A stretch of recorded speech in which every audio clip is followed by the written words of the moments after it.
All right. All right. Well, Kathleen, would you like to walk through a decisional balance exercise with me? Absolutely. Very good.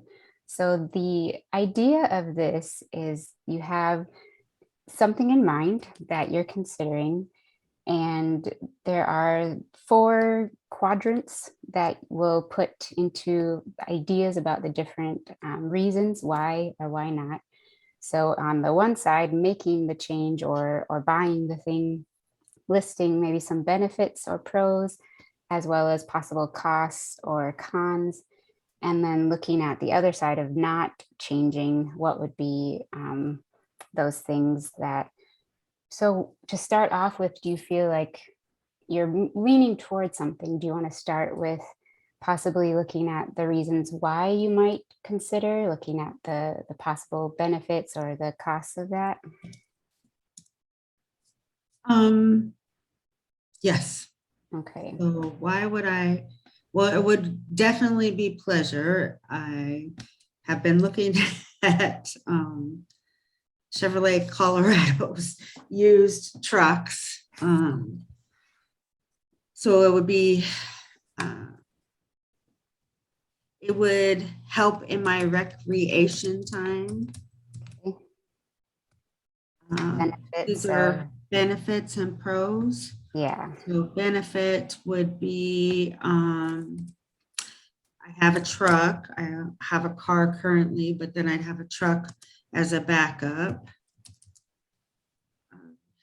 I could take it on our camping trips, and a bunch of us go on camping trips, and I can't really sleep on the ground, so I could put a mattress in the back. Benefits. Let's see. It's cool. I'm just kidding. Benefits. I would have a second vehicle. That would be kind of both, but Mhm. a second vehicle for all kinds of reasons. So that would be benefits. Yeah. So you've listed quite a few Uh-huh. enjoyment, leisure, or recreational things you could do with camping with others, having it be a, I guess, backup. You said like knowing you would have two cars if there were concerns with another. Camping would be more enjoyable, possibly. It sounds like you do it often, so that could add to making it more fun, easier to sleep. Yes. And you just feel like, hey, it'd be pretty fun, cool. Like just has that enjoyment factor of the type of car. Mhm. Yes. Anything else that comes to mind for positives or benefits? Um, just that you'd have a truck to move things, you Mm, know. I'm a single girl, and it's kind of difficult if I have to get rid of something or pick something up, I can't get that in my car. So that mm, is another reason it would be okay, a benefit. sure. Easier to move things and be mobile with that. Okay. What are you feeling when it comes to possible cons or costs of considering this purchase? Um, I am getting a lot of pushback that car prices are real high right now. So the market, maybe that even a used truck is going to be, you know, 30% higher because of everything that's going on with shipping and stuff like that, that people are, wanting them more. So the market is high. Um, Parking, I live in condos and I have one space. I tried to get in the lottery to get two spaces and I didn't get one. So parking it would be, I don't know, it'd just be a little inconvenient. It still could happen, but sometimes I might have to park on the other side. Mhm.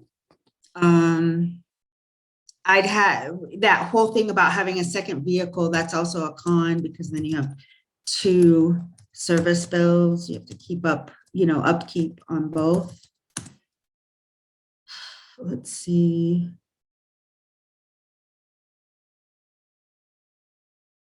I think that's it.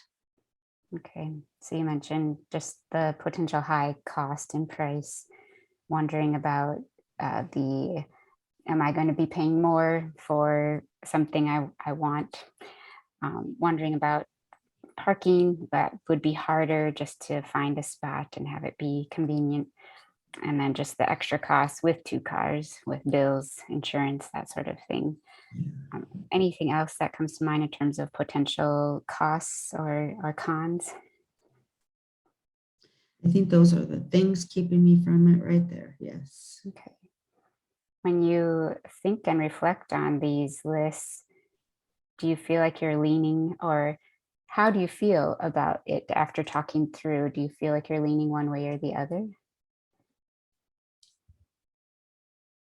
I think I'm feeling not to wait.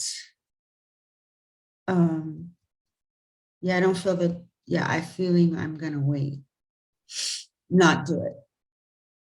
What makes you feel that way right now? I I think it just the money and stuff right now. So, Money. so even though overall you listed more benefits, like the list of benefits was longer, but even though there were fewer in the costs, those costs seem to be maybe more weighty than some of the benefits right now. Yes. Okay. How are you feeling for reconsidering this decision? Do you feel like what type of time frame, or what are you feeling for when you might come back or consider this decision again? I think at least 6 months. Just watching what the world is going to do. Sure. What would be, if anything comes to mind, would there be any consequence of postponing your decision at this time? I don't think so. The only thing that could happen is that the world get worse and the market could be even higher, but that wouldn't, it's not a necessity. So I would just sit tight still. I might miss out on opportunity. I feel like if I'd have done this 6 months ago, it would have been different. So waiting for 6 months, maybe things get worse. Yeah, so for you, the costs, you're not too much at a point of feeling like you would lose out. You would see some benefits of it right now, but you're feeling right now the costs are a bit more than you want to deal with. So waiting another time will give you another time to reassess at that time. Yes. Good. Anything else that comes to mind in terms of, in the meantime, what will you do to help you consider? Are you going to consider other options that would help you move towards that decision when the 6 months comes? I I think um, just being good with money so that whatever I have in savings is still there, and maybe I can even put more in that 6 months, Mhm. saving. Sure. So connecting with the fact that one of the cons was the cost, that makes sense to prepare for the cost by using this time to prepare for that decision. Yes. Good. What else comes to mind if there was anything else you wanted to talk through?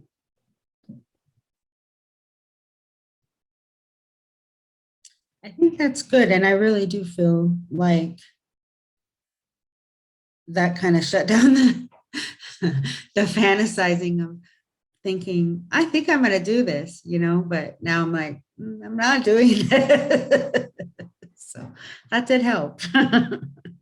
Good. Yeah. Sometimes It's that putting things on paper or listing the things to help you weight them, because I think that's really interesting how you listed many things, but sometimes our lists, there are things that stick out that are more heavy than others. So you were able to assess that. Yes. Now I can quit looking on Auto Trader. It will give you back more of your time at It this will, moment. less screen time. Yes. Very cool. Thank you, Amanda. Yes, you're welcome. Yeah, so let's take a minute to debrief.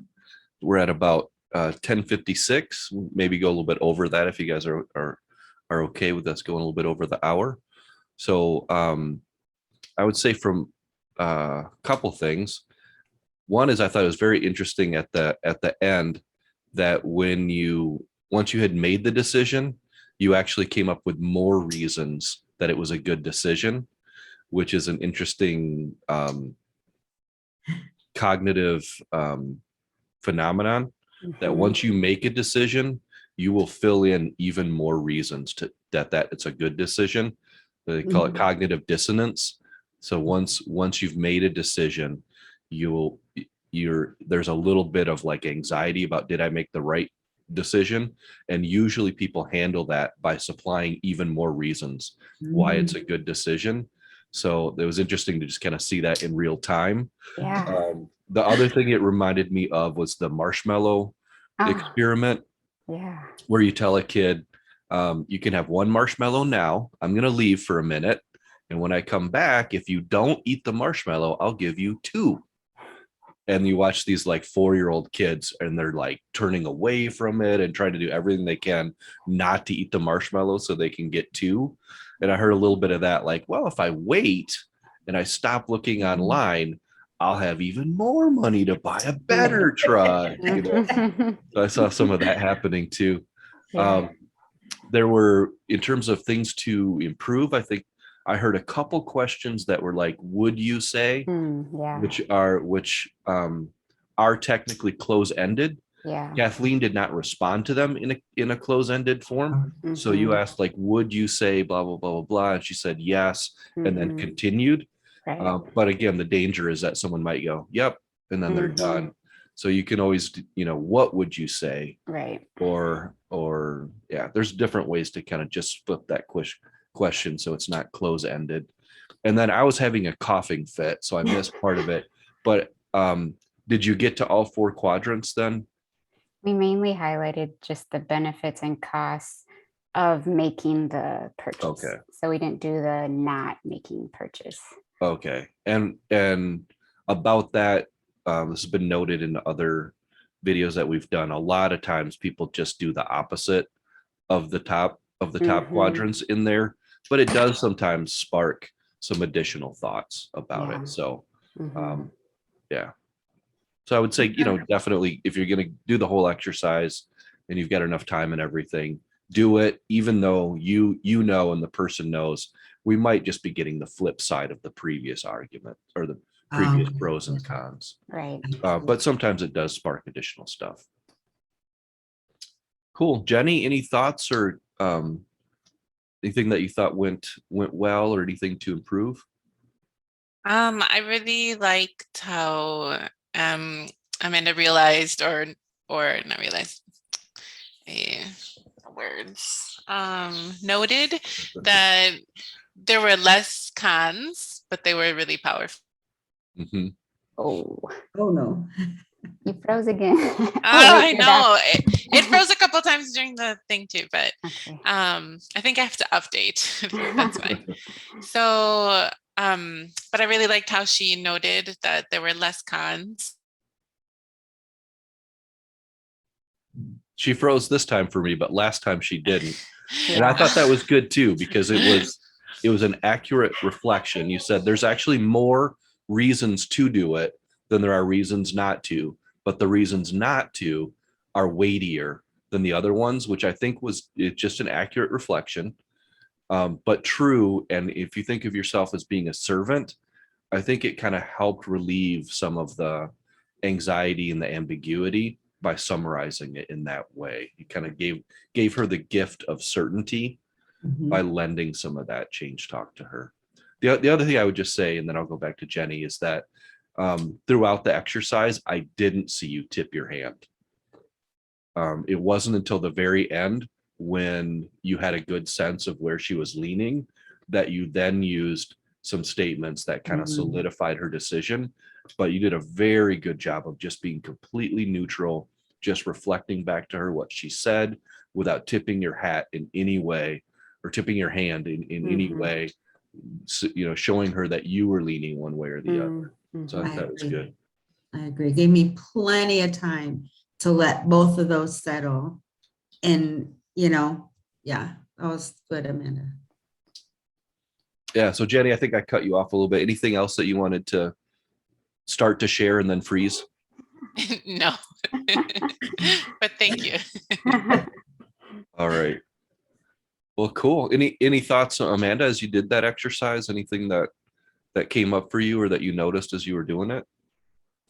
Yeah, I did notice catching myself a couple of times, like I think one part I was trying to say, like, are you, or like, no, don't ask that yes or no. So I found that just mindfulness around those things. And I had the little list up of some of the questions to ask. That always helps too, to have that. Oh yes.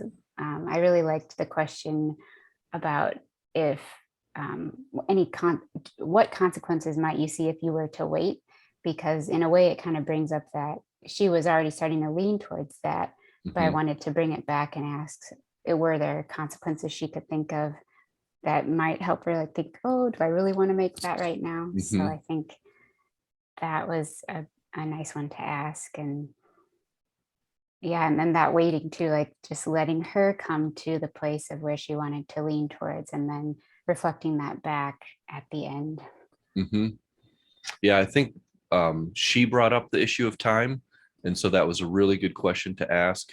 When we did this exercise last night, people brought up a lot of really good questions that you could continue to ask, recognizing that the decision that you make right now might not be the one that you make if you gave yourself more time to think about it, or if you got more information, or as time went on. And so I thought you did a good job at the end too, of like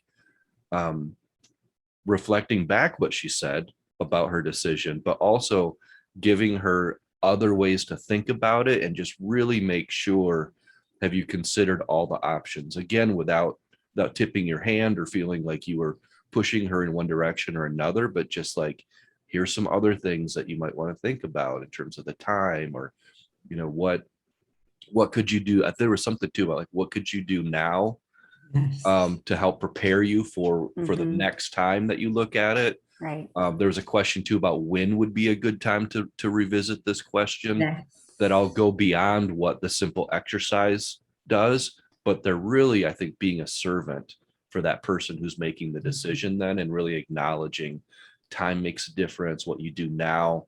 I just thought it was really skillfully done at the end there. It gave a lot of voice to a lot of different aspects to allow for the best decision. Yeah, I don't think I would have thought, well, no, I wasn't sitting here thinking of preparing for, to make, to ask this wish again, in 6 months. I wasn't preparing for that. I was just vacillating and looking at Auto Trader. So, now, I'm like, okay, shut that down. And, now I can, it's just a different preparation than just looking for that magic number on the thing. Oh, I can afford that, So that was great, Amanda. Thank you. Yeah, there was, I think, a lot of parallels to decisions about whether or not to relapse that are there. Like you're looking online and you're starting to kind of get that desire, because dopamine is it's not so much about pleasure as it is about motivation and drive to do something. Dopamine gives you this drive, that drug seeking behavior, even though doing the drug might not be that fulfilling by the time you're really in your addiction, but dopamine is pushing this drive to do it. And you could see you going, okay, I can stop that now. I can Yeah. stop the looking, I can Sure. stop the whatever. And then that question about like, what can you do to prepare for the decision later gave you a replacement behavior. So it's not that I'm just going to like be done. And now I've got, there's that quote from Jesus about you get rid of one demon, but now you've got this empty spot and seven demons come in. You gave her a replacement, which is it's not that you're going to do nothing. You're going to save some money while you wait to make that decision. So in terms of the parallels for relapsing and stuff, I think you could use that as a model too. So someone's making the decision to quit, what are they going to do instead? Because they've got all this dopamine drive to be doing things and to be compulsive about things. What can they be doing instead of drug seeking? What can they be doing instead of, yeah. So I just, yeah, very, very interesting conversation. Unfortunately, I'm high in that trait of input and connectiveness. So I'm seeing a lot of different connections. Yeah, that's cool. But yeah, cool. I'm glad that you guys came and that we got a chance to practice these exercises. I hope that you guys learn some things. I hope it turns into also like concrete things that you can do when you're working with people, and that translates into helping those people. I know, Kathleen, you're working, at your church, and you're working a lot with people who have addictions, and Jenny, you're working with folks on health and wellness. And so, yeah, I hope that this has some real world consequences too.